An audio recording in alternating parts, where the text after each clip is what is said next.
Assalamualaikum warahmatullahi wabarakatuh. Perkenalkan, nama saya Ananda Helena Riza. Saya berasal dari Prodi Administrasi Publik, Fakultas Ilmu Sosial dan Ilmu Politik, Universitas Hang Tuah Surabaya. Di sini saya akan memenuhi tugas ujian akhir semester dengan mata kuliah pengambilan keputusan.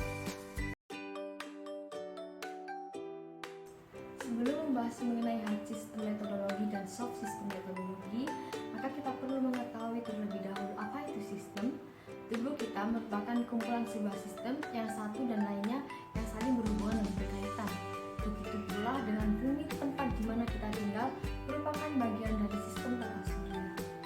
Sistem merupakan suatu konsep yang dibuat untuk memudahkan pemahaman pada sesuatu dan berada di dalam suatu lingkungan di mana diperlukan kesepakatan mengenai batas-batas dari sistem itu sendiri. Metodologi sistem menurut Weyl 1996, hard system menyatakan bagaimana menyelesaikan problem dunia nyata yang telah terdefinisi dengan baik. Sedangkan soft system belajar bagaimana untuk mengatasi problem dunia nyata dan tidak terukur dengan berfokus pada hubungan manusia secara lebih baik. Hard system metodologi atau HSM biasanya berhubungan dengan rekayasa sistem atau rekayasa teknologi. Sedangkan soft system metodologi biasanya berhubungan dengan dikaitkan dengan sistem penilaian, kebijakan sosial, pemerintahan, dan berfokus pada seperti masalah pendidikan, kesehatan masyarakat, transportasi. Kalau soft system metodologi ini lebih ke human activity. Soft system metodologi pertama kali diperkenalkan di Inggris oleh tim akademisi dari Universitas Lancaster yang dipimpin oleh Prof. Julian Jendkins pada tahun 1996. Awalnya digunakan untuk SSM sendiri ini awalnya digunakan untuk membantu menyelesaikan masalah yang begitu kompleks dan melibatkan banyak stakeholder di dalam bidang manajemen tersebut.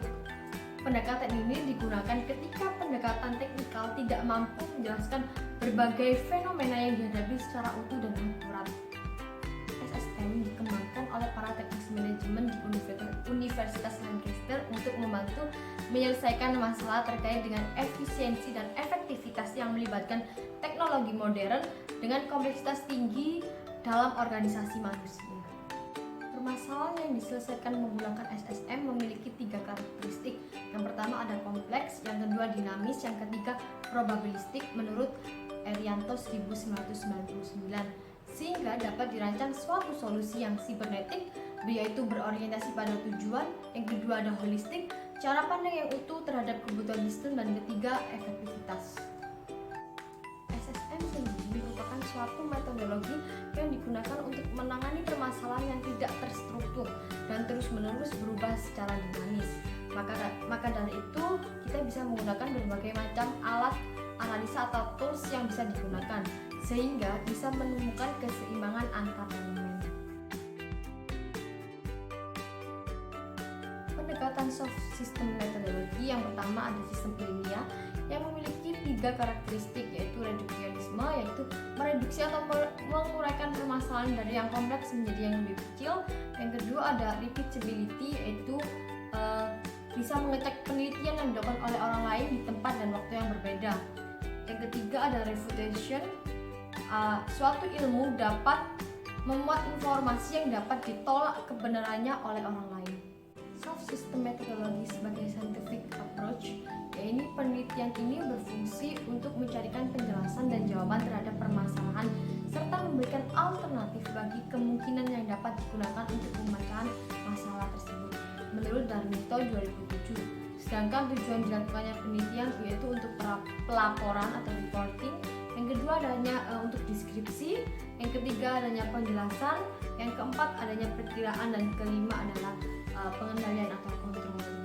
Soft system methodology sebagai applied managerial approach, yaitu pendekatan pelaksanaan manajerial, di mana SSM ini sebagai managerial approach berarti digunakan dalam kegiatan manajerial.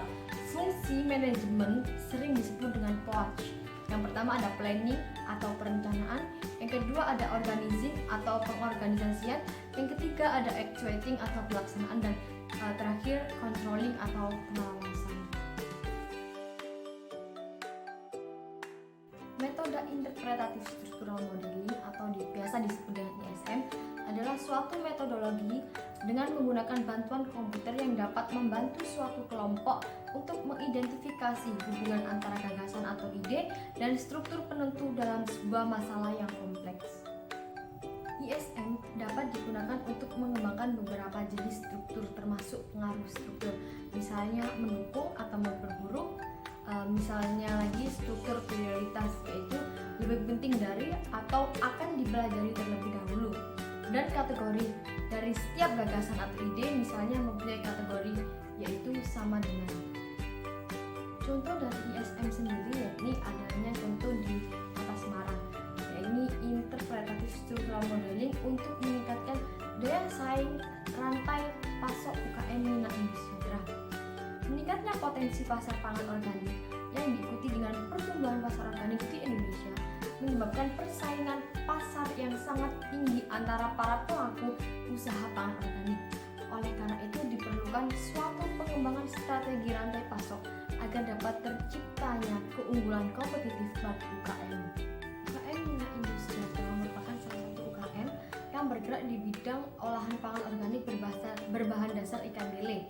Ikan lele tersebut dikembangkan secara mandiri dengan menggunakan 8 mitra peternak ikan lele lain, di mana standar keamanan ikan lele yakni ikan lele tersebut harus bebas zat antibiotik. Saat ini produk yang dijual oleh UKM MIS ini berupa ikan lele segar dan ikan lele siap goreng. UKM MIS ini sangat mungkin untuk melakukan diverifikasi nih produknya dengan menggunakan bahan baku selain ikan lele, misalnya ikan mujair atau ikan bandeng. Selama ini sistem penjualan yang digunakan oleh UKM MIS yakni penjualan langsung ke end customer atau melalui menggunakan sistem reseller. Daya saing dari sebuah UKM mengindikasikan performa UKM tersebut dibandingkan dengan performa dari para pesaing UKM lainnya dari berbagai variabel yang berhubungan dengan aktivitas UKM dari hulu hingga ke hilir. Model ISM ini menunjukkan bahwa variabel yang memiliki pengaruh paling signifikan adalah penentuan jumlah dan lokasi reseller sesuai potensi market, karena variabel tersebut menjadi bagian paling dasar pada ISM. Sedangkan yang menduduki level puncak dari model ISM ada 2 variabel, yaitu keterkaitan reseller dalam memaksimalkan pemasaran digital serta koordinasi dan komunikasi yang efektif di antara mitra rantai pasokan. Yang artinya 2 variabel tersebut harus menjadi fokus perhatian bagi manajemen UKM.